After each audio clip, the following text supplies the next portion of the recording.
Hi, Maymay. Hi, Walter. Welcome to the next Puppy Podcast. Puppy Pod 3, I think this is. Puppy Pod 3.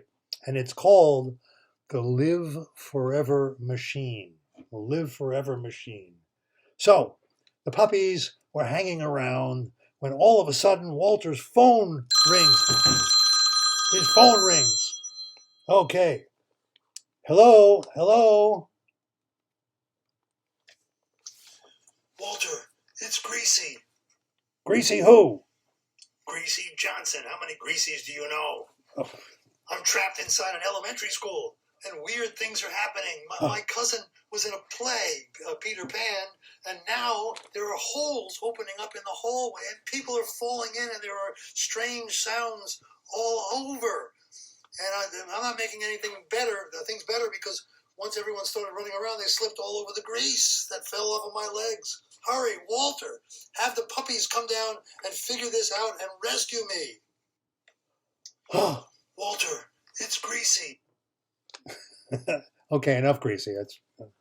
Once is enough for Greasy. Okay, so the puppies spring into action.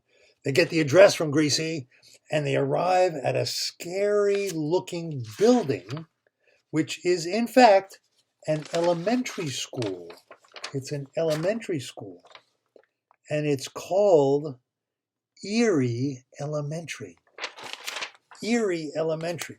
As soon as they approach the school, they feel a very weird vibration on their bodies.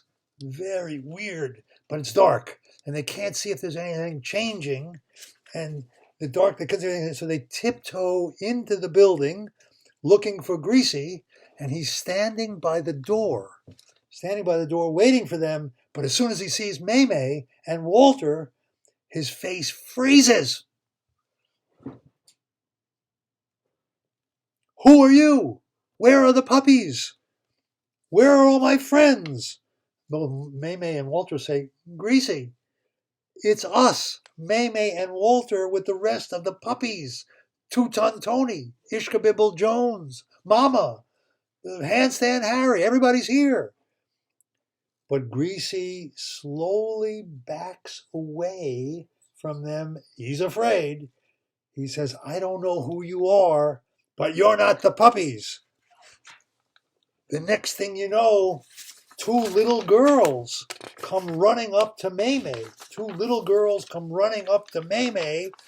And they begin tugging at her leg. They latch onto her leg and they say, Grandma, where have you been? Grandma, where have you been? We've been looking all over for you. Two little girls, right? Maymay looks at them and says, Grandma, I'm like 13 years old. I'm not a grandma, I'm a granddaughter. And Walter is a grandson. Just like Greasy, the girls back away in fright. They're back away in fright. And they say, wait. You're not a grandmother? What's going on here? And then Maymay passes by a mirror, and this is what she sees. Oh no! I'm old! I'm 70 years old! Walter, take a look at yourself. And this is what he sees. Same thing. They both got old. Walter, you're 65 years old. You're an old man. But I'm not as old as Papa, says Walter.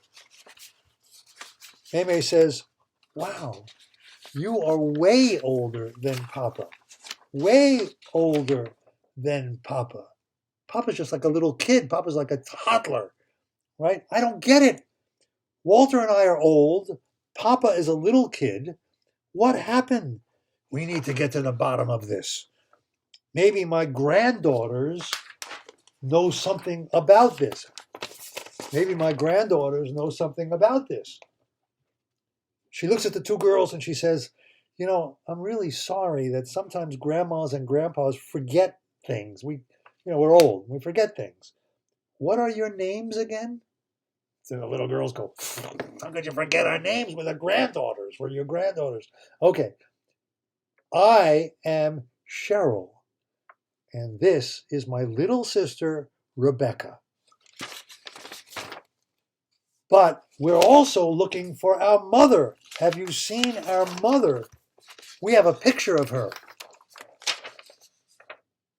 And Maymay says, whoa, she's really beautiful. I bet you she's going to retain that beauty all of her life. When she gets to be my age, which is now 70, I bet you she's just as beautiful as she was in this picture.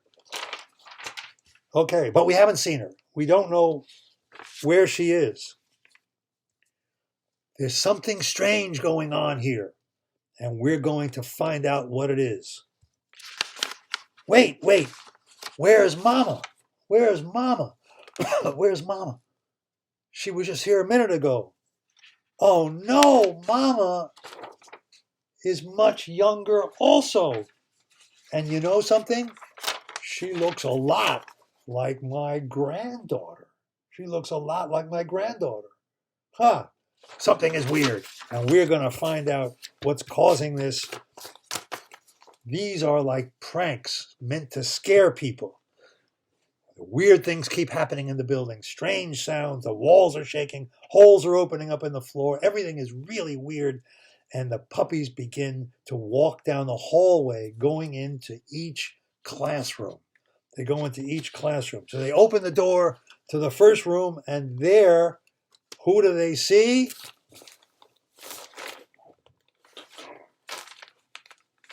Calvin. They see Calvin in the class. Get this off of me. They see Calvin in the first classroom, and he says, "What am I doing in here on such a beautiful day? I'm a prisoner. I'm captured, but I have to get on with my life." But actually, Calvin is part of the conspiracy. He's part of the group that's making these pranks. Okay, and they go. The puppies say, "Well, okay. Let's go to the next room. Let's see who's in the next room." And they open the door to the next room. And oh God, this is hard. And who do they see in the next room? It's Big Nate. Big Nate. Big Nate. And Big Nate says, "Ha ha ha, I knew you would come. We've got a very special surprise for you." In the middle of all of the room of this, another Nate shows up. Nathan Hale, right? We called him Nate in an old episode, and he liked it. So he wants to be called Nate now. But Nate, old Nate, is also Dead Nate. He's Dead Nate, right? One dead spy, Dead Nate. So we worked out the difference between Big Nate and this Nate, old Nate, Dead Nate. And now the puppies are saying, wait a minute. Okay, we've got Calvin and Big Nate. This is a conspiracy. There's something going on here. They're working together on this, on these pranks, on these practical jokes. Who's in the next room? Okay, let's go to the next room. The next room is, get off of me. The next room is Slappy. I'm Slappy. I'm son of Slappy, right? Slappy and son of Slappy, right? And they are big pranksters, So everybody knows Maymay and Walter, and everybody knows, of course, Maymay and Walter are moving pretty slowly because they're like 70 years old. They don't jump into the rooms like they used to, but they're in there and they see Slappy and they say, "What are you doing here?" And Slappy says, Maymay says, "I can't understand what you're saying." Slappy says, "That's because you're 70 years old and you didn't put on your hearing aids. You got to put on your hearing aids, right, in order to see what we're saying." Okay, all right, well, go away. And so they decide that they're going to keep walking and try to get to the bottom of all of this. And they go over to the next room, and the door is locked. The door is locked. They can't get in. They're trying to get in. They can't get in. And Maymay turns to the uh, Walter turned to the sorceress, and he says, "Look, we can't get in. Can you cast a spell to open this door?" And the sorceress actually does it. She casts a spell, and pretty soon the door opens, and guess who is inside? Guess who's inside? I can't get this shirt off. Wait a minute. Okay, guess who's inside? Oh, no, no. Hold it. Oh, wait. Oh, no. Oh, okay. All right, wait a minute. I'm strangling here, but that's okay. It's okay. It's all part of the story. A little strangle is good for everybody, right? Okay, who's this? Okay. Okay. Dr. Bunsen. Dr. Bunsen and the data set are prisoners. They're prisoners in this room. And they say, "We have been taken captive. We're stuck in here." Walter says, "Well, what are you doing here?" And all of a sudden, through a secret door, pops, not pop-up, pops, oh, Orson Erie. Orson Erie, huh? In fact, the elementary school is Erie Elementary, and Orson Erie lives forever. Lives forever, and he has reincarnated himself, turned himself into an elementary school. Ha ha! Orson says, "I'm Orson Erie, and I can live forever. Me and my little friends here, Calvin, Big Nate, Shaffy, Big Shaffy, have tricked you. We tricked all the puppies into becoming my prisoner, along with Bunsen." Nope, that Bunsen was the last one. And Dataset. Bunsen and Dataset. Okay, here's Orson, right? Okay. Huh? Walter says, "You live forever? And you are this school? How does this all work out?" Bunsen jumps in and says, "Orson Erie and I grew up together. We were kids together, and even then I was fooling around with inventions. But nobody liked Orson. He was jealous. He was jealous of me. Everybody liked me. Nobody liked him because he kept playing these pranks, kept hurting people, scaring them. And he was jealous of me, and I invented a prototype of the Live Forever machine. Live forever, just keep going. No stopping, just go." Now, I bet you old Nate would like that, right? Okay, just keep going. It's not like you're 13 forever, but you just keep going. You can get older or not, but it's live forever. And so, Orson Erie stole the formula. He stole the machine, the Live Forever machine, and everybody. And so he lives forever, but he won't let anybody else live forever. But he started this elementary school. He turned into the elementary school. He is the elementary school to pull these pranks on kids and scare them. So now it's Orson talking. I got Calvin, Big Nate, and Slappy, and Son of Slappy to help me create the pranks. The data set figured out the formula. And so I had to capture them also.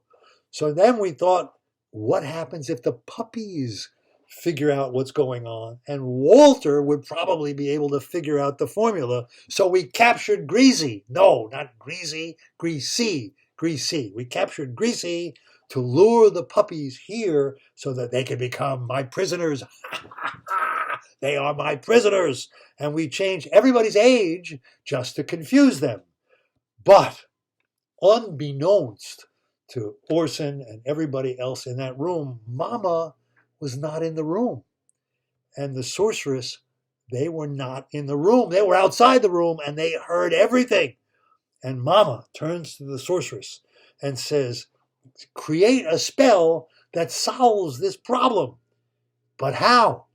Will a spell work on Orson? We don't know. The sorceress tries one, and it doesn't work, and Orson laughs, and he says, "Ha ha, no spell will work on me." But then Mama realizes that the school is Orson. He's actually the school. I don't have the picture anymore.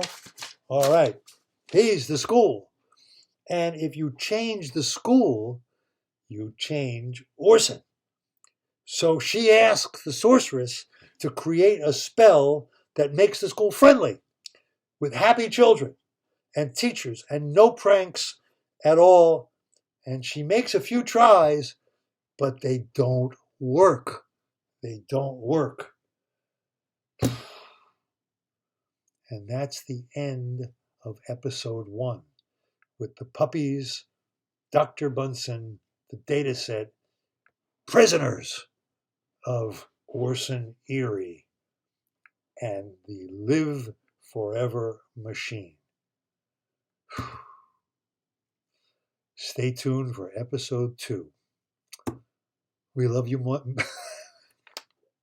we love you, May May. We love you, Walter.